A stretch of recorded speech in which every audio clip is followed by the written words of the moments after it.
like the social outcasts in a sense. Because I know like when I would skate, people just assume like I just broke the law all the time. You know, like you just assume that back in the day. Um, so they found their niche and they like were really good about it. And whenever they did anything, they were very limited just because I think at that time they were just like a smaller company. So they kind of had to go limited. But then they found that because it was limited, there was demand. Like people wanted it. Yeah. And so they kind of found like, hey, if people want, like they struck gold very early on. And they found the recipe to success. You know, like we were talking about mega churches, like they found a recipe to like create something. They found a recipe that creates demand. Yeah. And as they were building, like they were like, people like our stuff, but it's not because of like, I mean, it's not an amazing design or anything. It's just, it was harder to get, you know? And so they started doing that same recipe in collaborations. So they were collaborating with all the cool, like mid-level and a few high-level like mid-level brands for the most part. But they were the ones that people already liked. And now they have a limited company that is doing a limited collection with a brand I like, you know? So it's like, Is all their stuff limited? For the most part, yeah. I think that's been their thing. Like, and even if they do like a big production, it becomes limited because people now all over the world want it because it's so hard. Like it's supreme, you know. So they were like the collab. They like marketed themselves well. It's like they just did a great job of finding their niche and then figuring out a recipe to create demand, and they just marketed the heck out of it to the point where I still remember a year ago, they collaborated with the public transportation system in New York.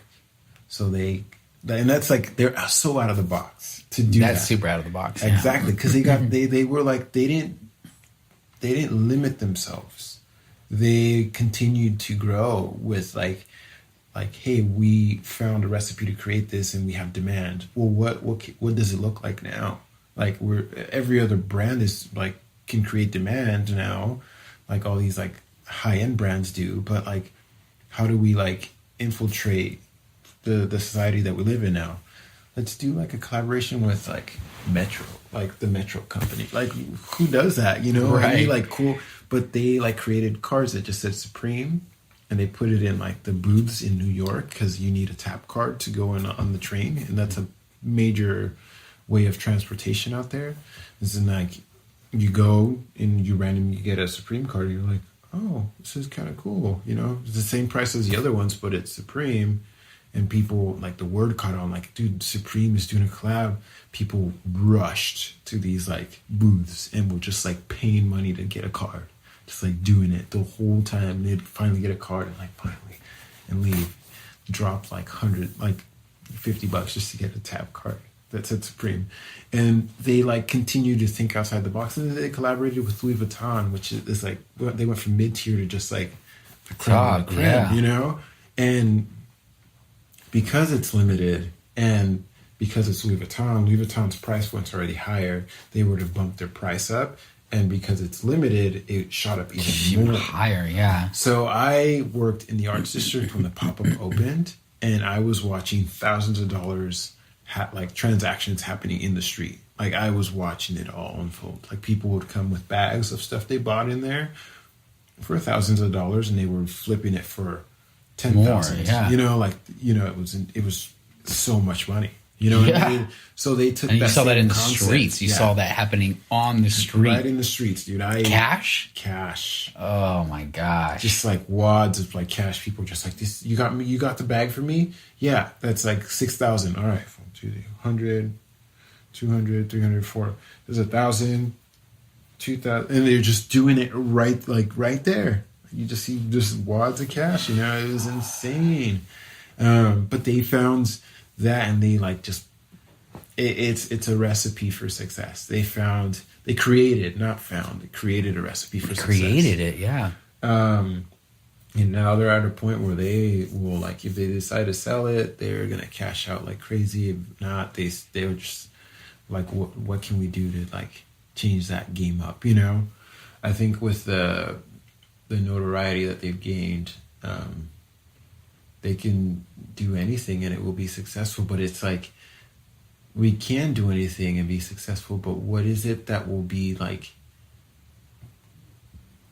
kind of like out of the norm, but yet like relatable? You know, like what, like they're always pushing the boundaries. Yeah. And they kind of like, you don't know the line until you cross it. Mm-hmm. So you got to keep going crazier and crazier and weirder and odd and keep until eventually people would stop buying. And then you've realized, oh yeah, toilet paper with Supreme on it do they have toilet paper with Supreme on it? No, but that's a good idea. But I'm saying, like, toilet paper, if finally they come out with that and people are like, nah, I don't want to buy that, then you finally are like, okay, we've gone too far. So we found a boundary. People will buy that just to have the status of like, I have Supreme toilet paper just to wipe my ass. Exactly. Like, you know, that's like so true. It's evolved from a recipe. Supreme, you owe me money. I know. It's evolved from a recipe. I just want 10%. Yeah. Oh, please. Make that 20. Dude. But they found a recipe that now it's created, like they have the status of like the status, big dog. It's all about status. And now like anything they have, like they do and they have, is kind of gold, even though it's like it's more of like a ploy to like flip, like it's like getting cheap T-shirts, putting Supreme and just flip it for $1,000. You know, yeah, like, that's exactly what they can doing. do that with anything right now. Yeah, but they have a really good, maybe I'm not sure if they do this, but I think they have a really good staff where they sit there and like kind of have creative hub meetings where they're like in the streets, like talking to people, like overheard stuff. Mm-hmm. When writing stuff, and kind of like any other company that sends out like their stylists to like all the places in the world to gather styles for the next season. Mm-hmm. Like they're doing that for like, what are ideas for collaborations that we just didn't think about? You know, like what are people like throwing out, like the toilet paper right now? Like, you know, fresh hot toilet paper, man, for $100 a pop. I see it being red toilet paper, just like simple murdered out toilet paper, red toilet paper with just the white, like, so, and not one sheet says Supreme, but like it takes like 3 or 4 sheets to spit Supreme. And I'm sure like creating one of those would maybe be like 30 cents, and they can sell it for $100. Think about like dude, you could sell that for $500 one roll, just to be a baller, to be like, oh yeah, go in my guest bathroom, you wipe your ass with Supreme. It's crazy. They hats off to them, man. You can't hate on someone doing, you know, being creative enough to do something like that, you know. At least for me, because I love to like mentally think about like creating stuff. Like you can't hate on that. They took a concept and they like simplified it, and they did it really well. Like, hats off. I try to do that with everything I do. Like I find something, mm-hmm. and I'm like, how do we improve that? Like, how do we improve like advertising from the storefront? Do we create something? Do we create something that like interacts with people with something that they already have, like our phones? That's doable. Mm-hmm. Yeah. You know, like, or do like you just, I feel like there's so much that is possible, but we just kind of have to think about that mm-hmm. and create it. Definitely. Because someone else is going to do it in the future. It's just, you can do it now. Like you just said before we even recorded, the tripod for the iPhone, you're like, I had an idea for that. And still kick myself over that. But I remember you telling me, was it also, did you come with the idea for like, you thought in kind of a concept like for a selfie stick? Mm-hmm. I remember you telling me about that. So your wife is Bailey, and she is what's her title? What does she do? She is a designer, a stylist, and a set designer. Yeah, she's like a multidisciplinary individual that is good at a lot of things, and I think now is getting like the recognition from other people and agencies, because I've always seen it, because I've worked with her for so long, even like at home or in the orphanages or anywhere. Like she's just always worked that way, and now it's cool to see other companies that are like, hey, we're trying to execute this, and she's like, yeah, I can do that, and it's like she's been doing that for so long, but now he's getting paid for it. She's getting paid for her talent. Like, yeah, she's no longer having to do it for free, which I think is awesome. Like, I mean, for goodness sake, next time you come out, she's got to come with you. I want a podcast with her because she's an awesome individual, and I'd love to get both of you guys on there. But yeah, she's way cooler than me. You what? She's way cooler than me for sure. It's so funny you say that because I think in my mind you're probably one of the coolest people I know. So the fact that you think that she's cooler than you is saying a lot. I feel like cool is like overrated. Well, that's cool, I know. I've been wanting to ask you about this because anytime it comes to fashion or anything, I always think of like, what else do I think about this?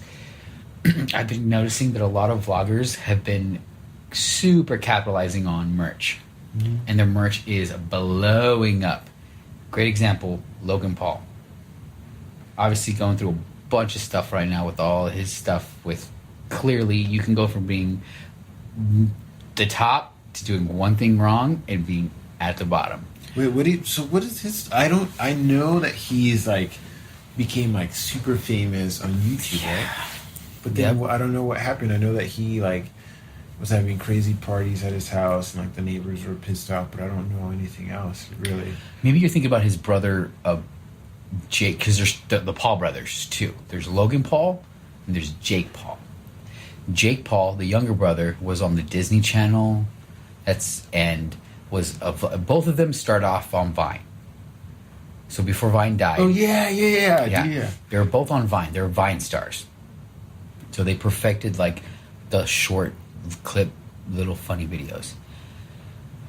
Jake, the younger brother, got a contract with Disney Channel, did this show called like something Aardvark, I can't remember, but he was on Disney. He was a Disney Channel guy, and still vlogged, and was just raking in dough because he was making Disney money, and then he was making revenue off of his YouTube views because he was able to transfer that audience to his, like, think about that, taking the Disney audience and stealing from Disney, going, I'm going to take this audience and I'm going to have them watch just me on this open platform where I'm going to generate revenue. So that's Jake Paul, and he got a bunch of complaints because he's all about content, so he'd do crazy things. His neighbors hated him because he kept doing crazy shit, and then when you do that, you have fans, so your fans are lining up outside your house, and it just created... Okay, I've seen... I assumed it was the same person. Right, it's the last name. That makes sense. The older brother, who I watched a lot, is Logan Paul. So he's his older brother, and he was a Vine star, and then came out here to Hollywood, and then did YouTube and became just this huge YouTube sensation where he daily vlogged.